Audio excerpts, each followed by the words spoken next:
अब जैसे ही आपने भगवती का आह्वान किया, आपके हृदय में ये भाव होना चाहिए कि माँ आकर विराजित हो गई हैं। तो विराजमान यानी माँ को बैठने के लिए एक पुष्प, लाल फूल, यदि लाल फूल ना हो तो जो भी पुष्प आपके पास उपलब्ध हो, जहाँ भगवती को विराजमान आपने कराया है वहीं मूर्ति या फोटो के पास ही आप रख दें। उसके बाद भगवती के चरण पखारने के लिए, धोने के लिए आध्या यानी जल आप अर्पण करें। जल आप यूं ही सहज अर्पण करेंगे तो आपका मंदिर का जो स्थान है जल से भीग जाएगा, आपको असुविधा होगी। तो उसके लिए आप एक पात्र, एक दोना, एक कटोरी कोई रख सकते हैं कि भगवती की मूर्ति में जल का स्पर्श करा करके सम्मुख उस पात्र में आप जल को रखें। तत्पश्चात अर्घ, अर्घ 8 वस्तुओं को मिला करके तैयार होता है। आप चिरकुश ग्राणी दधि सर्पिश्च तंडुलम तीन पुंगी फलस्यैव अष्टांग अर्घो प्रकृतिता।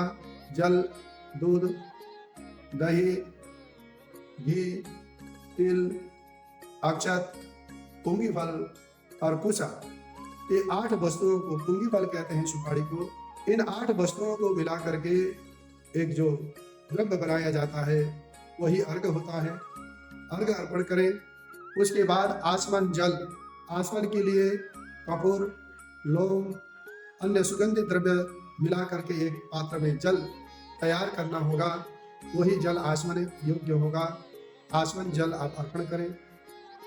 तत्पश्चात यदि आप भगवती की मूर्ति में पूजा कर रहे हैं तो मूर्ति को आप किसी पात्र में, परात थाली में रखिए उठा करके। कर्मश जल से, पंचामृत से, दूध, दही, घी, शहद और शक्कर से आप भगवती की पूजा, अभिषेक करें। उसके पश्चात पुनः शुद्ध जल या गंगा जल आदि से भगवती का स्नान कराएं। फिर भगवती की मूर्ति को उठा करके वस्त्र से उनको पोंछ करके, मार्जन करके सिंहासन पर बैठाएं, वस्त्र धारण कराएं, उपवस्त्र यानी चुनरी आदि चढ़ाएं, सौभाग्य द्रव्य, सिंदूर, काजल, बिंदी, चूड़ी आदि आप अर्पण करें। फिर भगवती को तिलक करें। भगवती को सिंदूर और कुमकुम का तिलक अतिशय प्रिय है। तिलक करने के बाद पुष्प और पुष्प की माला भगवती को अर्पण करें। भगवती को बिल्व पत्र भी अतिशय प्रिय है। बिल्व स्वयं ही भगवती का ही स्वरूप है। बिल्व पत्र आदि अर्पण करें। धूप दीप प्रज्वलित करके भगवती को दिखाएं। उसके बाद अपने हाथों को धोकर भगवती के निमित्त मिष्ठान्न नैवेद्य अर्पण करें। नैवेद्य के बाद आसमन जल अर्पण करें। फिर ऋतु फल यानी आपके पास ऋतु अनुसार, समय अनुसार जो जो फल आदि उपलब्ध है उन फलों को अर्पण करके भगवती जगदम्बिका भवानी को दक्षिणा चढ़ाने से पूर्व तांबूल यानी पान का बीड़ा, यदि आप बीड़ा नहीं बना रहे हैं तो पान के पत्ते के ऊपर सुपारी, लौंग, इलायची आदि रख करके भगवती को अर्पण करें। उसके बाद भगवती को दक्षिणा भेंट अर्पण करके आपके पास अन्य जो भी साधन हो उन सभी साधनों को, सामग्रियों को अर्पण करके भगवती की प्रार्थना करनी चाहिए। भगवती की जो प्रार्थना है बड़ी ही सुंदर प्रार्थना है। सभी नवरात्रि के दिवसों में, सभी स्वरूपा भगवती की पूजा में प्रार्थना के लिए बहुत ही सुंदर स्तुति, एक ही श्लोक है। देवी भागवत में स्वयं भगवती जगदम्बिका इस श्लोक का गान करते हुए कहती हैं। आप लोग इसका श्रवण करें। प्रार्थना स्तुति के लिए ये मंत्र श्लोक है। सच्चिदानंद रूपां तां गायत्री प्रतिपादितां नमामि हृन्मयीं देवीं धियो यो न प्रचोदयात् सर्वं खल्विदमेवाहं नान्यदस्ति कदाचन। अब इस श्लोक से भगवती की प्रार्थना करें। इसके बाद आप दुर्गा सप्तशती का पाठ करें। दुर्गा सप्तशती का पाठ 7 श्लोकी दुर्गा से प्रारंभ करके सिद्ध कुंजिका स्तोत्र पर्यंत करना चाहिए। यदि आप प्रति दिवस पूरी दुर्गा सप्तशती का पाठ नहीं कर सकते हैं तो पूरे नवरात्रों में एक बार प्रत्येक दिन विभाजन करके आप दुर्गा सप्तशती का पाठ कर सकते हैं।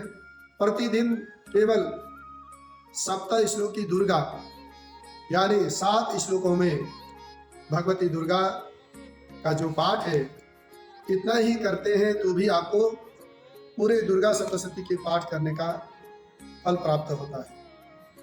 और इतना ही नहीं, भगवती जगदम्बिका स्वयं श्रीमद् देवी भागवत में कहती हैं कि पूरे दुर्गा सप्तशती पढ़ने में जो सक्षम नहीं है, जो भक्त 7 श्लोक वाली दुर्गा सप्तशती भी नहीं पढ़ सकते, उनको केवल आधा श्लोक पाठ करने मात्र से ही पूरे दुर्गा पूजन का फल प्राप्त होगा।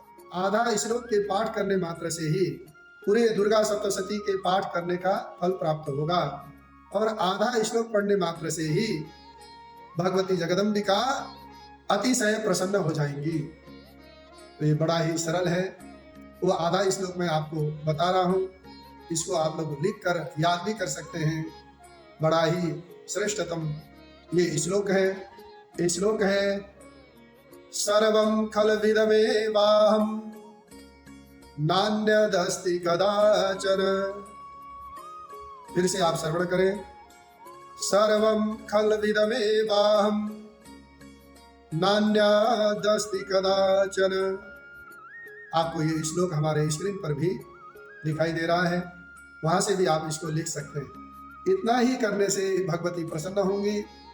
साथ में ओम ऐं ह्लीं क्लीं चामुंडाय विच्चे इस मंत्र का आप लोग जाप करें और प्रथम नवरात्रि वाले दिन भगवती शैलपुत्री की जो पूजन आप करेंगे, उस समय भगवती शैलपुत्री के स्तोत्र का पाठ और इस मंत्र का जाप आप करें तो केवल इस नवाण मंत्र के जाप करने मात्र से ही आपको पूरे नवरात्रि में भगवती दुर्गा के पूजन करने का फल प्राप्त होगा।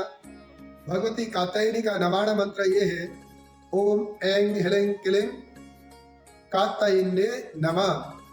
प्रथम नवरात्र के दिन ओम ऐं ह्लीं क्लीं शैलपुत्रे नमः इस मंत्र का आप जाप करेंगे तो आपको भगवती शैलपुत्री अतिशय प्रसन्न होकर के वरदान देंगी और आपको नवरात्रि में पूजन करने का सारा फल ओम ऐं ह्लीं क्लीं शैलपुत्रे नमः इस मंत्र के जाप करने से ही प्राप्त हो जाएगा।